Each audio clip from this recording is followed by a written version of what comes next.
کابل ښاروالي د سړکونو د پراخولو او جوړولو په موخه هغه قیمتي او لوکسي ودانۍ ویجاړوي چې د سړک په نقشه کې راغلي. محمد نعیم پوهیده چې د او ورور یې د هغې سړک په څنګ کې کورونه آباد کړي چې لږ پراخوالی لري، خو دای په ذهن کې نه راتله چې یوه ورځ به یې همدا کورونه ړنګیږي. دوی 10 ورځې د مخه خبرتیا ترلاسه کړې وه چې باید د خپلو کورونو 3/4 برخه ویجاړه کړي. دوی ټولو ته وویل چې دا کار خپله وکړي، خپل ټول توکي لکه خښتې، دیوالونه، کړکۍ او دروازې روغې وباسي.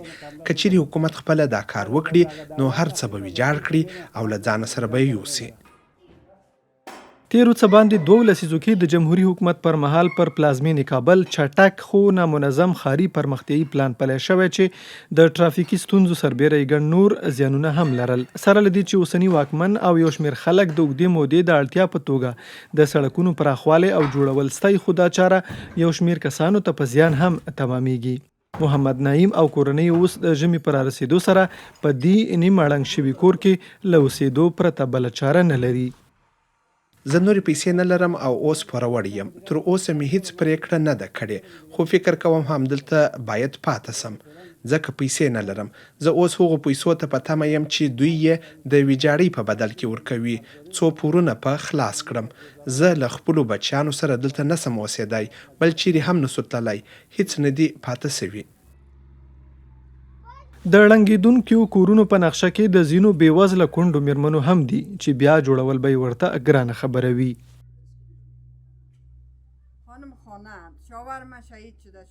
زه د کور میرمنه یم، میړه مې شهید شوی دی، 4 بچیان لرم. دا 4 بسوي ځمکه وه او د 8 کوټو کور مې پکې خپله جوړ کړی و. له 8 کوټو اوس دا کوټې را پاتې دي، نشم کولی دا کور بیا جوړ کړم. د سړک لپاره د آبادۍ وړاندولو پلان کې لکه د صمیم ټاور په څیر لوی ودانۍ هم شاملې دي. د ځینو سوداګریزو ودانیو مالکان وایي د دوی آبادۍ په پیل کې د سړک په نقشه کې نه وي، خو چې د سړک تر مخه ځینې مسجدونه راغلل نو نقشه بدله او د دوی آبادۍ باید ړنګې شي. قبلا سړک نبوده، یک مخصوص کردیم. موږ د دې ودانۍ کار هغه مهال پیل کړ چې کله په دې ځای د سړک جوړولو پلان نه و. هغه مهال د دې سړک مسیر د علي جناح روغتون پر لور و. د ځمکې اخیستلو پر وخت موږ دا محاسبه کړې وه. موږ شاته پریښې ځمکه استملا کړې وه، وروسته مو پانګونه وکړه او دا ودانۍ مو جوړه کړه.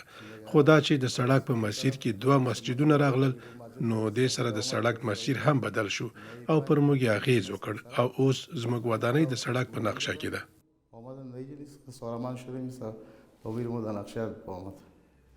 د کابل یو شمېر اوسیدونکو فرانسې خبري اژانس ته دا هم ویلي چې دوی ته له وړاندې کومه خبرتیا نه واستول شوې او په ناڅاپي توګه یې د کورونو د ړنګېدو خبر واورید. خو د طالبانو تر ادارې لاندې کابل ښاروالۍ ویلي دوی د سړک په نقشه کې راغلي ودانیو ټولو مالکانو ته له ویجاړولو 4 میاشتې مخکې خبر ورکوي څو ځان ته بل ځای پیدا کړي او هم له حکومته د ودانۍ پیسې ترلاسه کړي.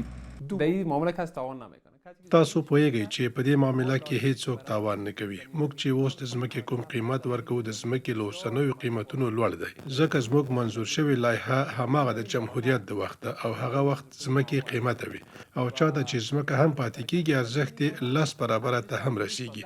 دې کې څوک زیان نه ویني نو ولې به یې ممانعت وکړي؟ خو ځینې غیر دولتي سازمانونه وایي چې په دغه بهیر کې زیاتره هغه زیانمنونکي افغانان اغیزمن شوي دي چې په تیرو لسیزو کې د افغانستان د داخلي جګړو له کبله له خپلو مینو بېځایه شوي. د فرانسې خبري اژانس د یوې سرچینې له قوله په خپل راپورټ کې لیکلي چې 3515 کورنۍ له اپریل میاشتې څخه تر اکتوبر میاشتې پورې د غیر رسمي استوګنځایونو د ویجاړېدو له کبله له خپلو کورونو بېځایه شوي. په جون میاشت کې د ناروې د مهاجرینو شورا راپورټ ورکړی چې 6,000 کسان هغه وخت بېکوره شول چې اوسنیو چارواکو د داخلي بېځایه شوو کسانو سرپناهي ویجاړې کړې.